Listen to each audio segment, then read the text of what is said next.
Assalamualaikum warahmatullahi wabarakatuh. Alhamdulillah. Alhamdulillahillazi khalaqas samawati wal ard wa ja'alaz zulumati wan nur summal ladzina kafaru bi rabbihim ya'dilun. Asyhadu an la ilaha illallah wa asyhadu anna Muhammadan abduhu wa rasuluh. Allahumma salli ala sayyidina Muhammad wa ala alihi wa sahbihi wa man tabi'ahum bi ihsan ila yaumiddin, amma ba'd. Rabbi shrah li sadri wa yassir li amri wahlul 'uqdatam min lisani yafqahu qawli. Qala subhanaka la ilma lana illa ma 'allamtana innaka antal alimul hakim. Wa la hawla wa la quwwata illa billahil 'aliyyil 'azim. Rabbi yassir wa la tu'assir, Rabbi tamim ila biqair. Allahumma faqqihna fid din wa 'allimna ta'wil ya rabbal alamin. Yang dihormati lagi dimuliakan al-fadhil tuan pengurusi, tuan-tuan imam, tuan-tuan ahli jawatan kuasa, al-fadhil ustaz-ustaz, ustazah, muslimin muslimat rahimakumullah. Alhamdulillah. Alhamdulillah, semua alhamdulillah. Pertama-tama dan selamanya marilah kita merafakkan setinggi-tinggi kesyukuran kehadrat Allah Subhanahu wa taala, kerana dengan limpah kurnia yang tidak terhingganya Allah masih lagi memberi kepada kita kesempatan, peluang dan ruang dapat lagi kita bersama-sama solat subuh berjamaah di awal-awal kehidupan kita pada hari ini, iaitu hari Sabtu, kan? Kita baru saja selesai melakukan pengorbanan dengan ibadah korbannya, kan? Jadi bila kita sebut pengorbanan ni tuan-tuan, kehidupan ini merupakan satu pengorbanan, kan? Apa itu kehidupan? Kehidupan itu adalah di antara kelahiran dan kematian. Orang putih kata what is life, kan? Apa itu kehidupan? Life is all about B and D. What is B? B is birth and D is death. Di antara kelahiran dan kematian. Allah tak suruh kita tunggu daripada kita lahir, tunggu nak mati ada. In between B and D, di tengah-tengah di antara B dan D itu ada huruf yang namanya C. Ya, ini choice. Orang putih kata choice, orang Melayu kata pilihan. Di antara kehidupan dan kematian itu kita diberi pilihan, kan? Choice itu pilihan. Pilihan untuk kita nak hidup kat dunia ni, nak hidup senang ke, nak hidup susah, nak hidup sebagai orang beriman ataupun nak hidup sebagai orang jahil. Dan bila kita mati nanti, sebelum mati kita juga diberi pilihan untuk kita nak memilih nak berakhir di dalam syurga atau berakhir dengan azab Allah Subhanahu wa taala. Jadi itu yang namanya pengorbanan tu, kan? Nak jadi senang, nak jadi susah, korban juga, kan? Nak hidup masuk neraka, nak hidup dalam azab neraka ataupun dalam syurga, semuanya memerlukan pengorbanan. Kita baru saja membaca sirah bagaimana Nabi Allah Ibrahim, salah seorang daripada Nabi Allah yang diuji oleh Allah Subhanahu wa taala. Bukan uji kaling-kaling punya, kata orang lah ni, bukan biasa-biasa punya, luar biasa punya. Ni nak semelih anak ni, kan? 3 beranak tu yang namanya Siti Hajar, Nabi Ismail, Nabi Ibrahim. Siti Hajar pula pengorbanan dia apa tu? Reda dengan apa? Suami dia tinggal tu di tengah-tengah gurun pasir tu, kan? Apa pun tak ada, pokok pun tak ada, apa pun tak ada. Tunggu membasah sebab apa? Yakin bahasanya itu adalah perintah daripada Allah Subhanahu wa taala. Tu pengorbanan tu. Bukan kata semelih saja korban dah. Tu jiwa tu, jiwa dan raga, kan? Kemudian anaknya Nabi Ismail nak kena semelih pula tu. Dah lah baru hidup 13 tahun nak kena semelih, korban juga, kan? Kemudian Nabi Allah Ibrahim mimpi pula tu. Memanglah mimpi Nabi ni adalah wahyu, mimpi kita bukanlah. Jangan pula kita tidur malam ni mimpi nak sembelih bini pula, kan?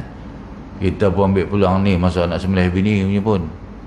Tu cerita kat bini, agak-agak bini nak percaya, kan? Taubat lohum, bini tak percaya kita, kan. Tu pun Nabi Ibrahim pun pengorbanan, kan. Jadi setiap pengorbanan itu Allah uji, kan. Nak tahu sama ada, tuan-tuan, syurga Allah ni bukan murah. Syurga Allah ni bukan murah, bukan sekupang dua duitnya tu. Ni yang kita duk hidup ni, pagi-pagi ni pun korban ni.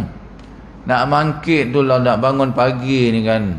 Tu kalau malas tu lain cerita. Ni jenis balok liat ni tu, Allah lagi teruk pada. Mula-mula dia kata malas, okey sikit lah. Balok tu teruk sikit. Balok liat kalau memang lebih teruk lah daripada tu. Tapi tuan-tuan berjaya mengatasi ketiga-tiga tu fasa itu, malas, balok dan balok liat. Tuan-tuan jadi orang yang rajin. Tu yang kita boleh bertemu pagi ni, kan. Bukan sebab kita kuat. Tu Allah SWT kurniakan kepada manusia ni 3: nafsu, akal dan ilham. Kadang-kadang manusia ni meletakkan semua di atas takdir. Nampak macam mana takdir Allah, nampak macam mana takdir Allah, dan nak jadi macam ni. Allah dah set macam ni. Tuan-tuan, Allah bagi kita akal untuk kita fikir, kan, betul ke ni takdir, kan. Kita kadang-kadang pergi cari bala, kita kata takdir, kan. Jadi semuanya bukanlah salah Allah SWT, salahlah kita sendiri, kan. Kita nak jadikan negara ini maju, rakyatlah.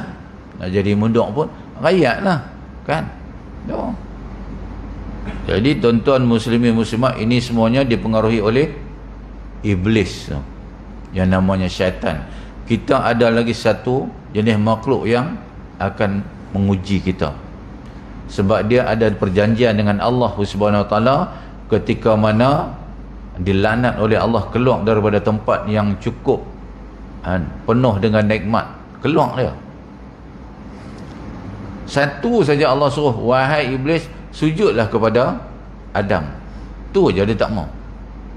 Manusia ni bukan kata sujud, setengah tu hapa tak mau, setengah tu bangga diri pula tu, cerita aku dah hafal 15 juzuk apa gedebuk.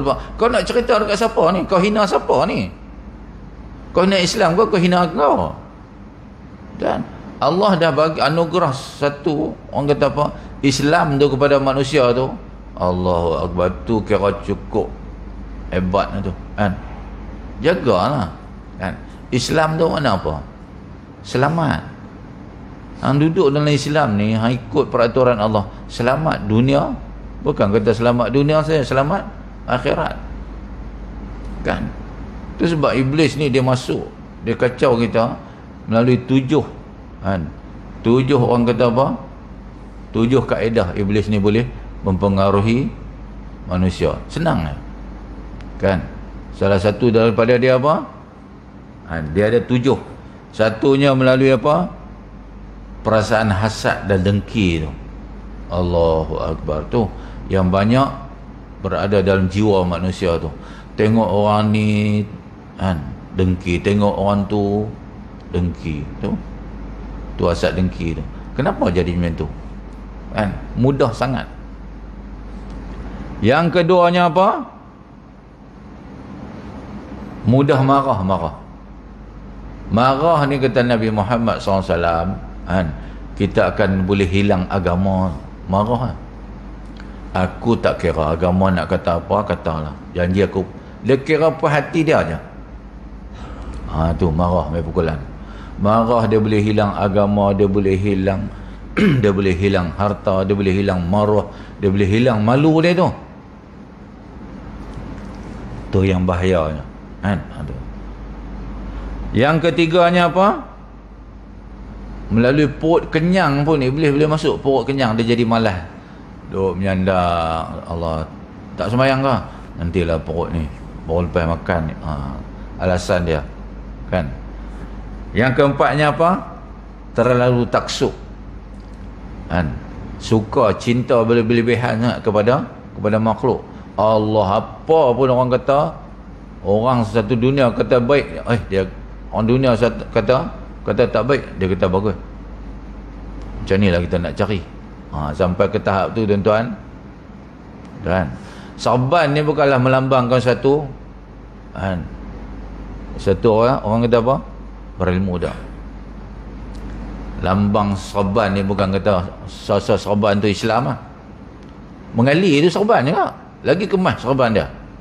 Kan? Tu. Kau nak kata janggut ni Islamik semua. Orang Yahudi pun ada janggut. Kan? Pemain bola keranjang tu, Amerika tu, janggut juga. Kan? Jadi Islam ni tidak terletak pada appearance. Kan? Pada ni, dalam ni. Itu sebab nak mengenali Allah dengan apa? Kalau dengan mata kasar ni orang tak nampak.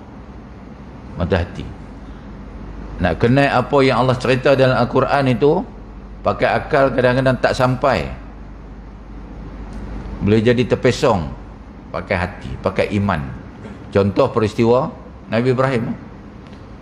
Logik ke mimpi sembelih anak pula? Kira logik tak sampai. Logik ke Nabi seorang manusia ni boleh terjah langit sampai ke langit ke-7, sedangkan selapis-selapis langit tu 500 tahun punya perjalanan.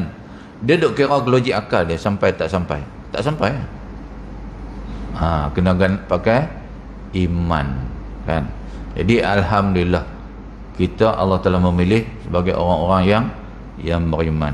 Yang kelimanya apa? Sikap terburu-buru. Setan tu. Kan? Atas jalan raya terburu-buru, tuan Allah. Pantang tengok. Kan? Kadang-kadang kita pun berangin juga kadang-kadang. Kita duduk botok panjang tiba-tiba orang potong. Tak berangin, tuan-tuan. Urut dada tak jadi, urut dada tak jadi, kita pun potong. Elok je kita keluar, mari dah polis. Kena saman dah. Terburu-buru tu. Kan? Ujian. Yang keenam apa? Cinta harta. Allah uji kita dengan 3 ta ya. 3 huruf ta ya. Kan? Harta, wanita, tahta. Bungkus semua ni. Kan? Layan 3 perkara ni habis. Harta ni tuan-tuan Allah, dia jadi berantu. Nabi dah sebut dah tuan-tuan. Nabi kata umat-umat aku nanti kalau dia anugerahkan 2 lembah emas, tak cukup, akan minta satu lagi. Minta satu lagi. Minta satu lagi. Kan. Tuan-tuan, Allah suruh kita, Allah anugerahkan kekayaan kepada kita tu untuk apa? Kadang-kadang bukan untuk kita, kan? Bukan untuk kita sendiri. Tuan-tuan cerita kes apa? Abdul Rahman bin Auf. Sehari-hari untung perniagaan dia, Allahu Akbar tu. Bawa balik cash money tu. Kan? Dia tak main online banking, tak main. Cash semua main. Macam mana dia perhabis duit? Bayar hutang-hutang sahabat ni. Tu. Dia kata, sebelum menyelangnya subuh, aku nak duit ni tak ada dah dalam rumah aku. Takut nanti kalau aku mati ni, Allah tanya aku kalau duit ni ada dalam rumah. Padahal dia cari dengan halal tu. Bukan dengan dapat dengan duit haram. Tu pun takut lagi. Kan? Allahu Akbar. Itu sebab kita nak mati ni tuan-tuan, jangan meninggal sesuatu yang ada lagi nama kita, kecuali di tempat-tempat yang baik. Kan? Kalau boleh tak payah tulis nama. Infak kepada orang nak buat masjid, bagi. Jangan tulis dengan sumbangan ikhlas daripada kedebuk. Habis. Orang besok pun tanya, siapa bagi ni masjid ni? Alah sipulan-sipulan dulu. Ui, bagus sungguh dia. Habis kata anda. Kan? Biar kita dengan Allah saja. Sebab Allah nak bagi dekat kita pun, dia tak cerita ke orang pun. Kan? Jadi kita nak bagi ke orang, takkan kita nak cerita ke orang. Kan? Tapi mainan syaitan iblis ni tuan-tuan, dia akan cucuk kita, walaupun benda tu dah berlama lalu dah. 5 tahun dah. Kita infak, kita wakaf, kita sedekah semua tu. 5 tahun dah berlalu. Dia boleh lagi rosak kita punya pahala tu.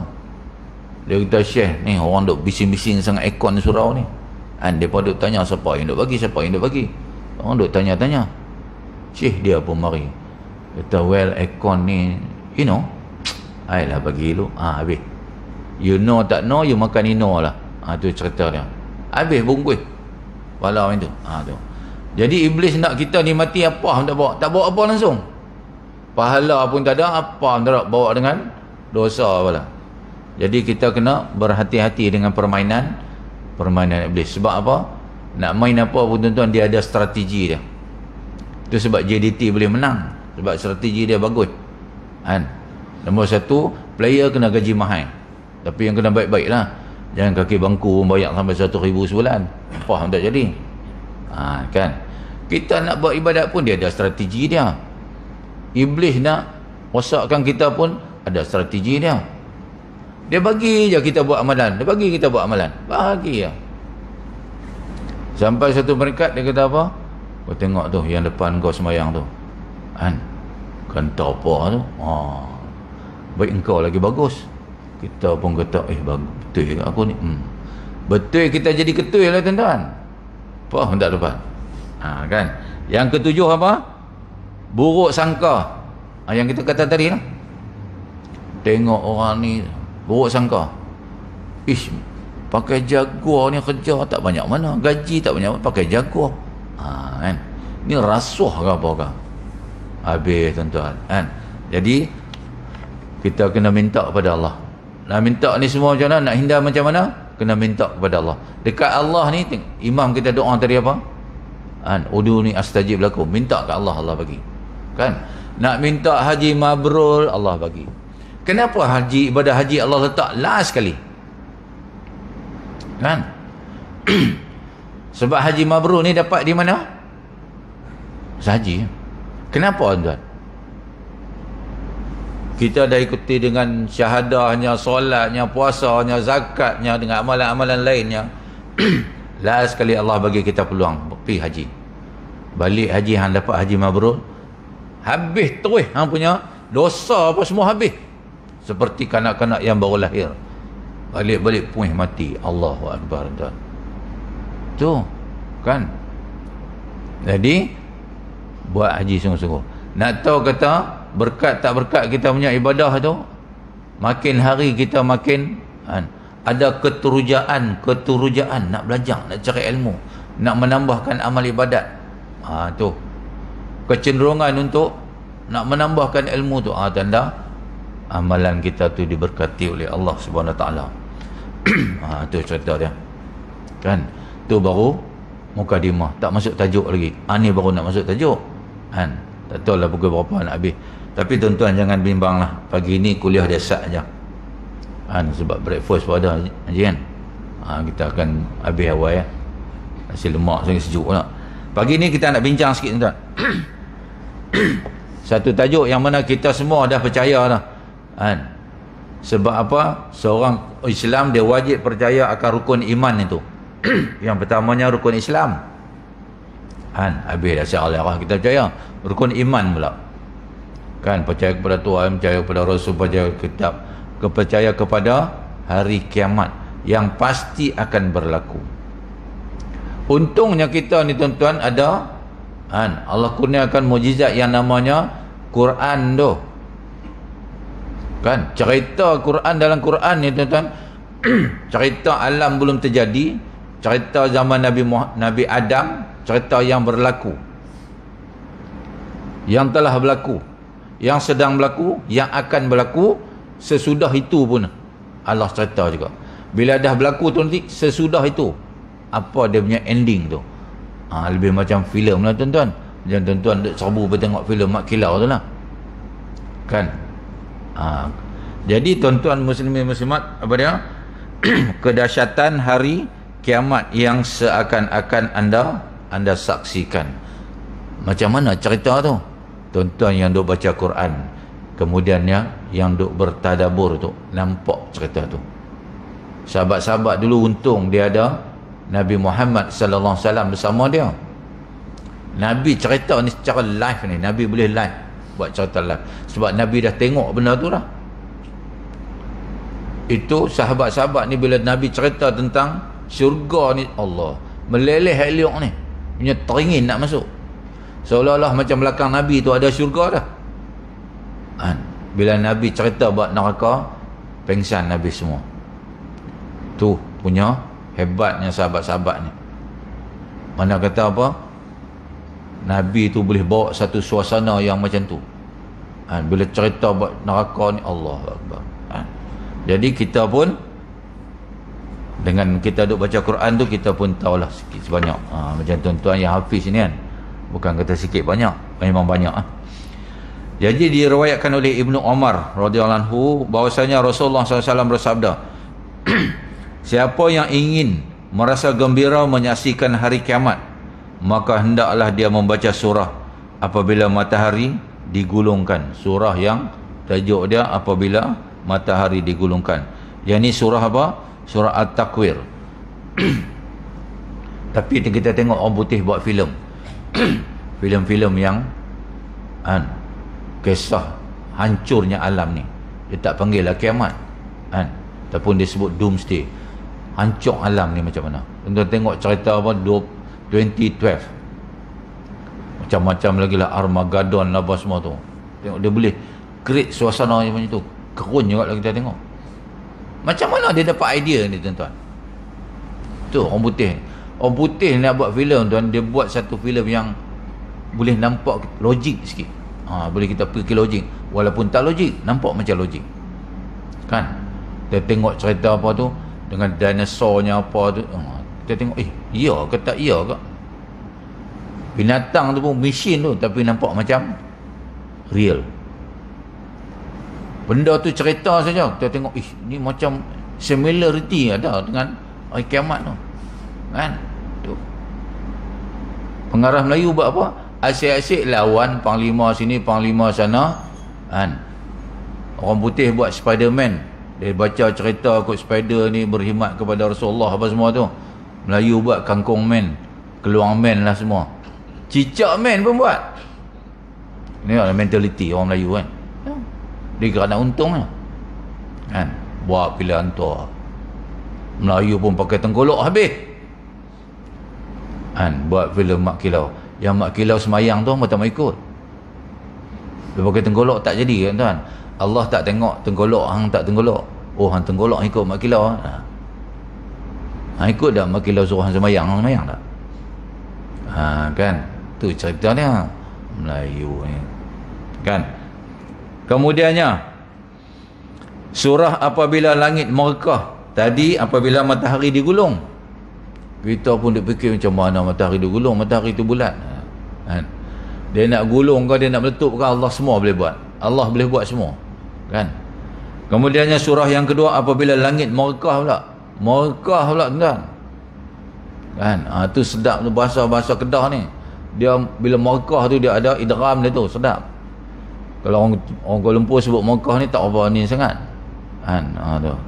Itu surah yang namanya surah Al-Infitar. Dan surah ketiga adalah surah apabila langit terbelah. Bila ada merekah terbelah pula. Kan? Surah apa? Al-Insyiqaq. Hadis riwayat At-Tirmizi, lalu berkata dia ini adalah hadis hasan, hadis yang baik. Imam Al-Qurtubi rahimahumullah ta'ala mengatakan bahawa ketiga-tiga surah tersebut di atas tidak lain hanya sebutkan berkenaan dengan hari kiamat, kerana pada ketika itu langit terbelah dan merekah, matahari bergulung, bintang menjadi redup, planet berserakan, dan berbagai peristiwa kiamat lain yang mengerikan dan menakutkan. Kan? Bintang ni luruh. Bintang ni banyak mana tuan-tuan yang nak luruh ni? Banyak mana bintang yang Allah cipta ni? Kan? Malaikat tu banyak mana? Malaikat ni sebanyak mana bintang di langit. Bintang ni banyak mana? Sebanyak butiran pasir di lautan. 7 lautan, bukan 1 lautan. Tu bintang. Yang nak bertabuk nanti daripada langit tu, turun meh. Menghempuk manusia ni macam hujan. Lah kita duk tengok titisan hujannya. Nanti satu ketika nanti bila Allah nak hancurkan alam ni, jatuh bintang tu. Yang satelit ke apa balik tu semua jatuh habis. Langit yang kita duk tengok biru tu, yang langit warna biru tu. Kan? Yang putih tu awan. Langit tu ada 7 lapis, 7 layer. Macam kuih lapis. Langit yang tidak ada tiang ni. Siapa satu manusia mana pun tak pernah tengok ada ke tiang yang tongkat langit.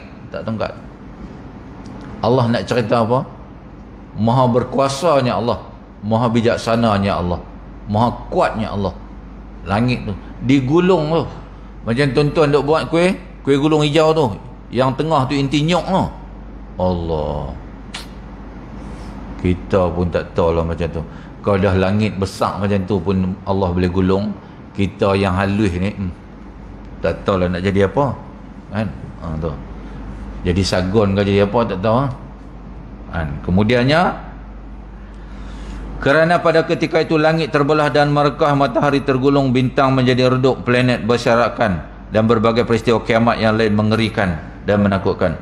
Di samping itu, para makhluk akan keluar dari kubur mereka menuju ke penjara maupun istana masing-masing setelah buku cacatan amal mereka dibahagikan dan dibaca oleh mereka, yang diambil dengan tangan kanan.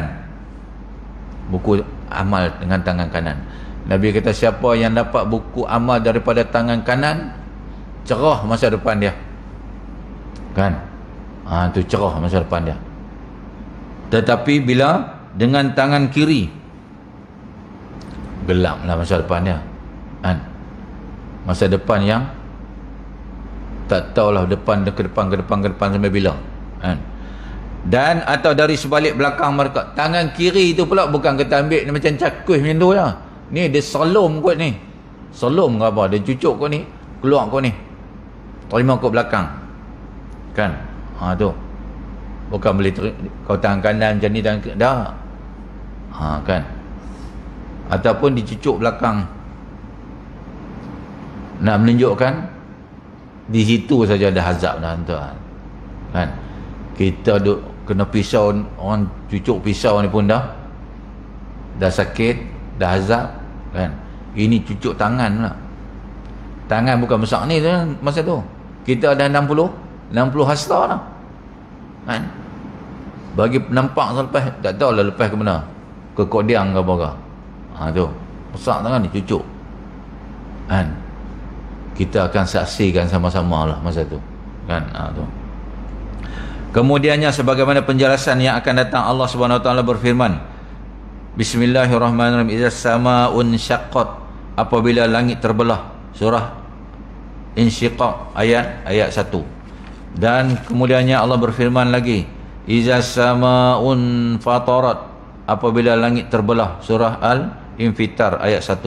Allah berfirman lagi, wa yauma tashaqqaqus sama'u bil ghamma wa nuzzilal malaikatu tanzila, dan sebutlah perihal hari segala langit pecah belah disertakan dengan kumpulan awan yang berisi malaikat, dan pada hari yang tersebut diturunkan malaikat itu dengan cara berpasukan-pasukan, perangkat-perangkat turun tu. Malaikat punyalah bukan ramai tuan, merenyut. Ramai ni boleh bilang, merenyut memang tak boleh bilang lah. Tu, di setiap lapisan langit itu ada malaikat. Nak kata ramai tak ramai itulah, kan? Manusia ada di atas bumi ni saja. Walaupun bumi ni ada 7 lapis, manusia ada di atas ni. Tapi malaikat 7 lapis langit itu, setiap lapisan ada malaikat. Mana kata malaikat lagi ramai pada manusia. Allahu Akbar, kan? Kemudiannya anda akan melihat langit menjadi rapuh, pecah dan terbelah sebagaimana firman Allah Subhanahu Wa Taala, wa futihatis sama'u fakanat abwaba, dan pada masa itu langit dipecah belahkan sehingga tiap-tiap belahannya menjadi ibarat pintu yang terbuka luas. Surah An-Naba ayat 19, kan? Kabus putih itu menghalang antara langit dan bumi. Yang kata awan tu, dia menjadi penghalang. Yang kapal terbang bila langgar tu yang bergegak kapal terbang tu, kan? Tu tuan, yang jadi air pocket ni macam mana? Air pocket yang kita duduk dalam kapal terbang, teruk jadi yang tu. Saya nak cerita sikit lah, kan? Ni kata kepulan awan. Kalau kapal terbang ni dia langgar awan ni, kan, dia jadi bergegak tu, jadi dia naik atas.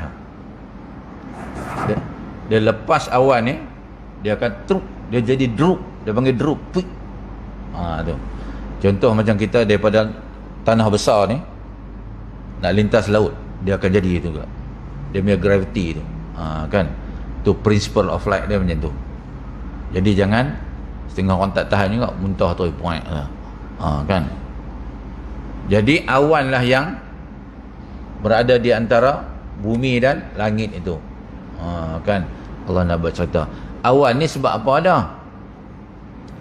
Dengan ada kepulan awan itulah akan menjadi hujan itu. Kan dia kondens air itu semua dalam tu. Kan tu.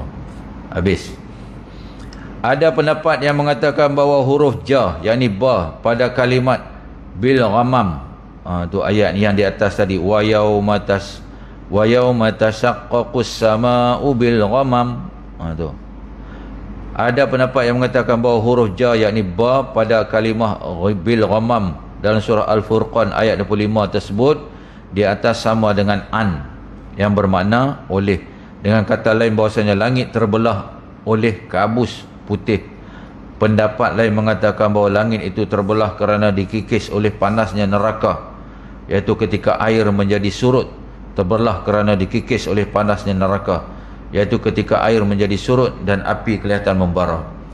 Permulaan peristiwa tersebut adalah langit berubah menjadi merah bening seperti minyak, kemudian terbelah kerana Allah SWT ingin meruntuhkan alam raya ini lalu melenyapkannya. Allah nak runtuh habis yang di atas kita tu, yang segala cakrawala apa semua tu, matahari tu pun lingkup bahana habis dah. Semua yang ada untuk initial punya ni, bila berlaku kiamat ni, habis. Yang sedia ada ni habis, hanya tinggal Allah saja. Kan? Maka ketika itulah Allah tanya, wahai sekalian makhluk, siapa yang berkuasa sekarang ni? Siapa yang maha kuasa? Siapa yang maha agung? Hang ke aku. Ketika itu habis kata. Maka bermulalah perhimpunan di padang mahsyar itu.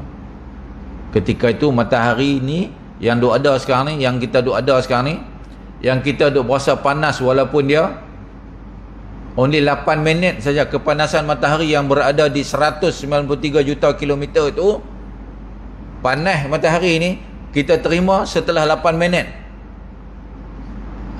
Pancaran dia berlalu 8 minit baru kita rasa. Tu pun kita rasa, ya Allah, kelupuk bagian nak rak dah. Kan, punya panas kita kata. Ni matahari ni hancur habis dah, hancur. Yang Cina pun duk cipta juga matahari sekarang ni. Cina duk cipta matahari.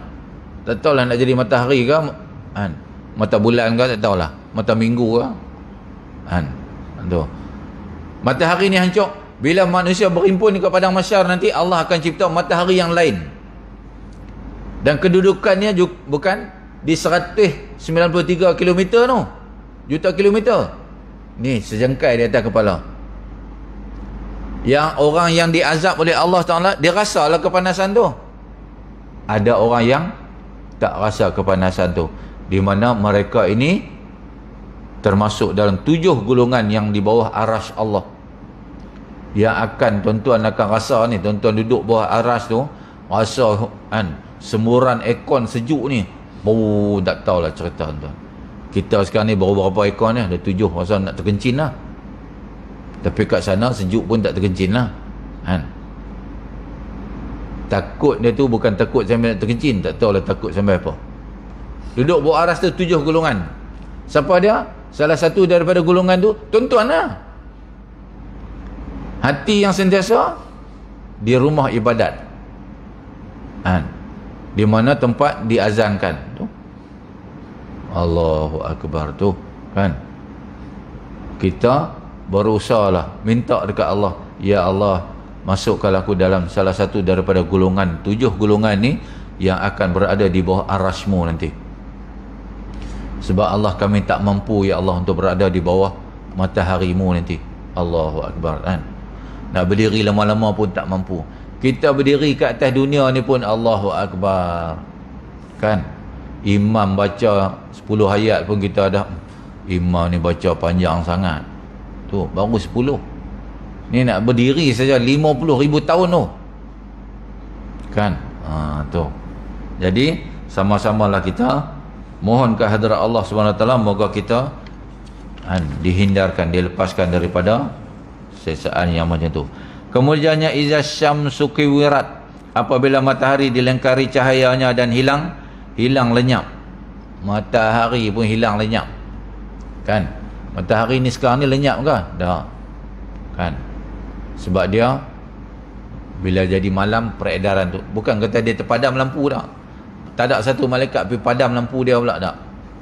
Kan? Dia tetap ada. Ibnu Abbas mengatakan bahawa yang dimasukkan dengan matahari digulung adalah dimasukkan ke dalam aras. Dia juga menambah bahawa sinar matahari itu pudar. Pendapat ini juga dikemukakan oleh Al-Hasan dan Qatadah serta diriwayatkan oleh Ibnu Abbas dan Mujahid. Sementara itu Abu Ubaidah berpendapat bahawa matahari digulung seperti menggulungkan kain saban dengan dililit lalu buka kembali. Digulung ke dililit ke, semua Allah boleh buat. Kita fikir pun Allahu Akbar, tak tahu nak cerita lah. Kan? Macam mana kekuasaan Allah Subhanahu Wa Taala. Allah nak tunjuk kepada manusia yang mana yang tak percaya bahawasanya ada hari kiamat ni, percaya ni ada hari kiamat. Ada manusia yang tak percaya tu. Dia kata, boleh ke kita dah mati ni, hancur jasad semua, nak hidup balik? Boleh ke? Ya Allah. Padahal dia tahu tu, dia belajar tu. Di hujung tulang kita ni ada, tulang belakang ni ada yang namanya koksik, nama dia, orang putih panggil. Kan? Tulang sulbi tu. Dia pun dah baca dah. Dia kan ada ilmu tentang tu, yang pakar-pakar ni. Tapi tak juga. Dia tak boleh nak fikir macam mana cara Allah kan ciptakan balik daripada sulbi itu saja boleh hidup balik manusia ni. Sebab dia fikir logik akal, mana boleh tumbuh. Dia kata tak boleh tumbuh dah. Kan? Allah ni, kita daripada tak ada dulu kepada ada. Allah mencipta alam ni daripada tak ada, bukan kepada ada. Manusia mencipta daripada benda yang ada. Manusia buat kereta, hebat sangat kan manusia. Buat daripada tin, buat daripada besi. Besi itu siapa punya? Allah dah cipta dah, ambil daripada situ je. Kan? Apa hebatnya bang? Tu pun jangan. This is our creation. Tu dia. Inilah ciptaan kami, gedebuk. Anda tahu ada lagi yang hebat daripada hang. Inilah kepakaran kami.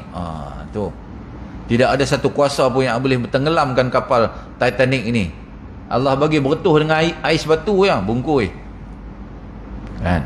Jangan ada di kalangan manusia ni yang mendabik dada kata, aku yang hebat. Siapa yang mengatakan diri dia hebat, tuan-tuan tengoklah dia akan tergulin habis. Kan? Tu. 4 minit lagi. Boleh subuh kan, boleh lama-lama. Tak rangai kita berhenti. Habis. Menurut pendapat saya bahawasanya makna at-takwir adalah menyusun, yang diambil dari asas perkataan kara al-imamah, yang artinya melilitkan serban di kepala atau menyusunnya. Demikianlah matahari digulung kepada cahayanya pudar lalu dilemparkan oleh Allah Subhanahu Wa Taala. Allah lempar matahari itu. Allah berfirman, wa izan nujumun qadarat, dan apabila bintang-bintang gugur berselerak. Surah At-Takwir ayat 2. Maksudnya ia adalah bintang itu berterbangan atau berterbangan dari tangan para malaikat, kerana mereka akan mati. Malaikat pun mati. Kan? Bintang-bintang bertaburan. Tu. Pada rantai yang ada di tangan para malaikat. Ibnu Abbas mengatakan bintang-bintang berjatuhan maksudnya adalah berlanggar, sedangkan asal perkataan berjatuhan maknanya adalah bergerak. Lalu bintang-bintang itu jatuh di lautan, kemudian lautan itu menjadi api ketika airnya kering. Panas bintang tu. Allah berfirman lagi, wa izal jibalu suyirat. Kan? Tentang apa pula? Jibal ni gunung. Kan? Gunung yang Allah akan terbangkan gunung itu. Tu. Gunung pun terbang tuan-tuan. Gunung, bukan busut, bukan bukit. Gunung yang kita duk tengok tu. Dulu Malaysia ni tuan-tuan jaranglah kena gempa bumi lah apalah. Dulu tahun 70-an, tahun 80-an jarang kena. Sebab kita ada gunung tahan tu. Sekarang ni gunung tu pun tak boleh nak tahan, sebab maksiat banyak sangat. Kan? Negara ni negara Islam. Di antara masjid dengan judi yang mana tinggi? Judi lagi tinggi tuan-tuan. No, judi atas gunung tu. Masjid kat bawah. Ni orang dulu punya perancangan ni. Habis. Gunung ni terbang seperti mana kapas. Kata Nabi Muhammad SAW, gunung pun dah macam kapas. Kita ni tak tahu, manusia ni tak tahu kan. Dan apabila gunung ganang diterbangkan ke angkasa setelah dihancurkan menjadi debu. Ini bukan suci dalam debu lagi dah. Surah At-Takwir ayat 3. Ayat ini sama dengan firman-Nya apabila gunung ganang berjalan. Maksudnya adalah gunung ganang berubah dari bentuk batuan menjadi longgokan pasir yang berterbangan atau pasir halus seperti bulu. Gunung ni jadi hancur, jadi sabuk terus tu macam apa, ribut pasir itulah. Kan ada pendapat yang mengatakan bahawa setelah gunung ganang itu jatuh, maka akan menjadi seperti bulu yang berterbangan disebabkan panasnya neraka. Demikian juga langit akan berubah menjadi seperti pasir disebabkan panasnya neraka tersebut. Al-Hulaimi berkata yang demikian ini, Allah SWT Maha mengetahui air bumi sebelumnya menjadi penghalang antara langit dan bumi oleh panas neraka, maka akan semakin memberi kesan pada langit dan bumi sebagaimana yang telah dijelaskan di atas. Firman Allah lagi, wa izal insyaru utiqat, dan apabila unta-unta yang bunting terbiar. Satu-satu Allah cerita tuan-tuan yang mana akan berlaku. Bila berlaku ni akan berlaku. Setelah akan berlaku, selepas berlaku tu pula Allah cerita lagi. Kan. Unta ni maksudnya adalah unta tersebut tidak akan dipedulikan oleh para malaikatnya, pada pemiliknya. Bila berlaku tu lari macam-macam. Tuan-tuan, kisah di mana? Tsunami dulu lah. Ada yang tengah dia buang air besar tu, lari macam tu je, tinggal habis seluar kain semua tinggal. Lari boling macam tu je. Takut macam besar. Tak teringat lah. Itu sebab ada hadis Nabi kata apa? Perempuan yang mengandung pun terborai perut, gugur. Anak yang sedang menyusu ni, ibu yang sedang menyusu anak, tinggal anak tu, lari macam tu lah. Tak peduli dah anak ni. Masalah boleh lah agak peluk cium buat semua. Lah dah. Masing-masing nak menyelamatkan diri, punyalah takut tuan-tuan. Kan? Tu. Itu sebab kisah tsunami ni difilmkan balik, kita tengok macam mana cara Allah hantar ayat untuk Allah. Kita tak boleh nak fikir. Orang yang nak main surfing tu pun tak berani bila ombak tsunami, tak berani dah. Takut dia pun. Kan? Kalau tidak dia bodoh meram tengah-tengah laut tu. Mari laut tsunami habis cerita langsung. Kan? Macam-macam teori lah sebab apa boleh berlaku. Dia kata gegaran kat bawah tu dia mogah macam mana, kat air laut semua masuk dalam lubang tu, kemudian dia sembok balik. Tu teori manusia punya teori. Apa cerita pun tuan-tuan, dia ada tanda-tanda tuan-tuan. Allah SWT ni dia tak zalim tuan-tuan. Dia tak bagi gedebus macam tu ya. Dia mesti ada sebab semua apa berlaku. Walhal Allah tak perlu sebab pun kalau Allah nak buat. Ikut suka dia, dia kuasa apa? Kan? Macam kita, macam manusia lah berkuasa. Undang-undang yang manusia buat pun tak boleh nak pindah balik. Padahal tu manusia buatnya. Sedangkan ya Allah punya undang-undang hukum, hangpa boleh ubah. Siapa yang berkuasa? Tuan-tuan, takut kadang-kadang kita tengok. Kan? Allah kata, hangpa ni lebih hebat pada aku. Mengundang kemurkaan Allah. Jadi Allah nak hantar satu-satu, satu-satu bala tu ada tanda-tanda dia. Sebab apa berlaku? Allah dah bagi warning dah dalam Quran ni tuan-tuan, yang kita duk baca selalu tu, yang manusia almost Islam, orang Islam baca almost lah kan. Hampa buat zalim, hampa tak implement, hampa orang Islam majoriti tak implement hukum aku, hampa kena. Tu takdir dia kan. Hampa yang sendiri pilih. Allah kata bala aku turun ni bukan sebab aku nak turun sangat pun, hampa pilih, hampa yang minta sendiri kan. Aku kata macam ni, hampa buat macam tu kan. Kan aku kata hiduplah seharmoni seharmoninya duduk dalam dunia ni. Tu aku kata aku hantar satu ayat yang ada mana li ta'arufu tu. Hampa ada, hampa bagi-bagi. Ni kulit hitam, ni kulit putih, ni kulit cerah, ni kulit kuning. Aku salah ke Allah tanya? Allah tanya kita, aku ke hampa yang salah? Kan? Di dunia ni bolehlah kita kata, oh, kami pandai ya Allah. Pandai hang tu siapa bagi? Kita yang boleh bercakap ni sebab apa? Allah kata apa? Walisanai wasyafatain. Aku kurniakan kepada dua bibir dan satu lidah. Hang boleh cakap. Hang, sebab hang manusia, aku bagi hang cakap. Haiwan pun ada juga dua bibir, satu lidah. Tapi aku tak bagi dia cakap. Nak beza, siapa yang hebat? Hang. Tapi siapa yang bagi hang hebat tu? Aku. Macam mana hang kata hang pula hebat? Mana kita tak marah? Contoh macam kita lah dengan anak. Kan? Anak kita duk komplain kita tu. Kita akan kata apa? Ni Syekh.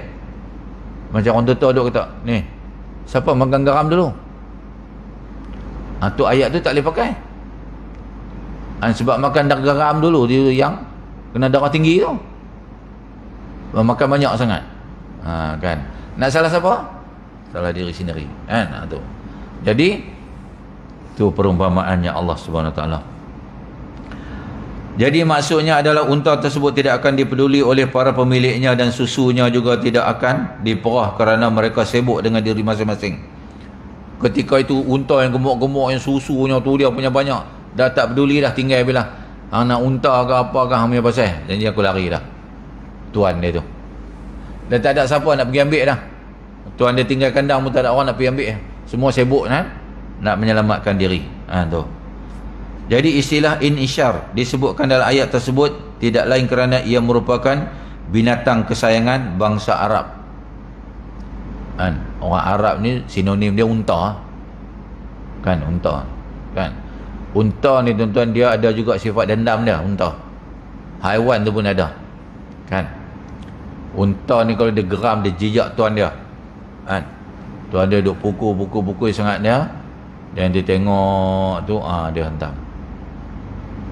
Tu PL unta. Kan. In fact semua binatang adalah. Kan. Tu. Kalau tidak macam mana orang nak main sirkus lah. Sirkus, zoo apa semua tu. Tu kadang-kadang dalam zoo yang tukang bagi makan tu kena makan. Kan. Tu. Sebab dia tak layan baik-baik. Maksudnya adalah ketika mereka bangkit dari kubur, maka mereka akan saling melihat satu sama lain, dan sebahagiannya dari mereka akan menyaksikan binatang buas dan jinak dikumpulkan, termasuk unta mereka yang bunting yang dahulu menjadi harta mereka yang paling berharga. Maka mereka tidak akan menghiraukan dan mempedulikan. Lafaz ditinggalkannya unta bunting juga mengandungi makna bahasanya Allah SWT akan mengugurkan harta benda yang dahulu dimiliki oleh orang ketika itu. Mana kata apa yang kita sayang habis tinggal, tak tinggal. Kan? Tak usah kata isteri, apa juga yang kita tinggal tu. Manusia akhir zaman ni tuan-tuan, di antara isteri dengan harta, dia sayang harta lagi, tinggal habis tuan-tuan, tak bawa. Kan? Tu sebab kita mati ni, apa yang kita bawa? Cincin kita ni pun kalau boleh buka, orang buka cincin ni, dah tak boleh buka. Gigi palsu, dah tahu dah palsu, bukan yang benar, palsu pun orang tanggai kalau boleh tanggai. Kan? Ni sebab tak boleh tanggai, dia implant. Takkan implan pun nak buka pula. Tu dah menyiksa kepada mayat. Habis, tinggal habis. Gelang ke apa ke tak pakai dah, aku subang ke buka habis dah. Bawa lah apa yang daripada mana kau datang tu, daripada situ lah. Macam mana kau datang, kan? Itu sebabnya kadang-kadang ada yang balik kepada Allah gigi pun tak ada, sebab dia datang dulu tak ada gigi. Kita nasib baik lah, kan? Datang dulu tak ada gigi, balik ada gigi pula. Kan? Jadi syukur. Itu saja yang Allah bagi kita bawa. Termasuklah amal. Amal yang orang tak nampak ketika itu. Orang yang duk usung kita tak nampak. Kita yang mati tu nampak dah. Oh ya Allah, buatlah sikit sangat amal aku. Nak kata apa tuan? Jangan tuan-tuan tak apalah amal banyak. Kan? Tuan-tuan ni saya cerita lah amalnya banyak. Dah senang lah. Ni yang sikit ni. Ketika itu ni, ketika nyawa nak terbit dah, Allah dah tunjuk dah. Ni saja bekal yang hang anda ni. Ni saja mamat, oi bekal yang hang ada.